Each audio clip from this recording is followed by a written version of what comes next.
that your children will be using. We use Scholastic's Expert 21. There's a lot of informational text in here, a lot of literature excerpts. We do a lot of marking with the text and working with the text to try to get them ready for their new test. They're not going to be taking kneecaps anymore. They're going to be taking a test called Smarter Balance, which follows the Common Core. And with that, Common Core doesn't necessarily ask them to have a spelling program. It asks them to know vocabulary and to build their vocabulary skills. And this program does that as well. So they will be having vocabulary tests most Fridays. We didn't have any words this week. I tried not to overload them with a science test and a vocabulary test and too much. It's only, what, the third or fourth week of sixth grade, so I tried to back off a little bit. But we will do the majority of our reading and our literature work with the book. They do also have an outside chapter book that they should be reading, at least 30 minutes. Monday through Thursday, and then they have their online reading log.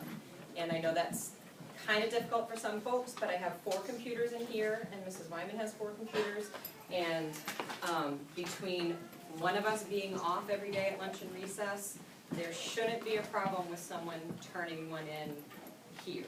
Okay, so if you don't have internet access at home or you don't have a computer at home, don't let that cause you stress.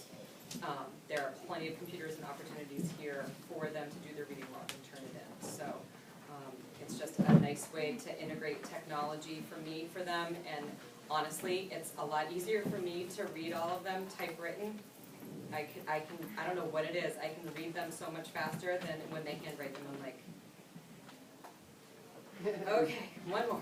Okay, and then online I can just get through them really quickly, so it's a lot easier, and then I can write them comments back right away. So if your children haven't showed you Edmodo, please ask them to. If you have computer access at home, there is a parent code when they log in. You can make your own account, and then things that I post you'll be able to see as well, so you'll be linked to them. As far as the books, we will do book projects, but I won't send home book reports.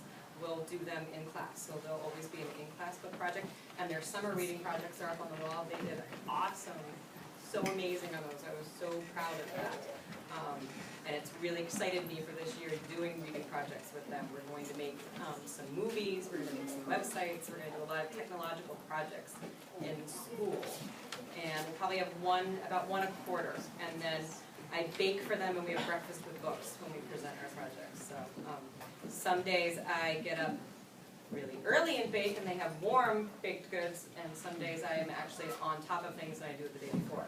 But most of the time your children will get warm things because I am not on top of things. So I'll be baking and then coming into school. We will be doing basic grammar things, sentence structure, parts of speech. We might get into diagramming some sentences, we might not. That is the reading program in a nutshell. I didn't say during science, but in the back by Colson and his mom are where I have my turn-in trays, and then behind those are boxes where I pass things back. So they turn it in one spot, I give it back in the same spot, so it's kind of a nice routine. And then on my board by Chris's mom is where I write the homework down, so they just need to copy it. I know Mrs. Wyman said in her homeroom spiel, and I did in mine, we're really looking at them writing in the planner and getting that habit. If you sign it, that's between you and your child. So that's it for reading.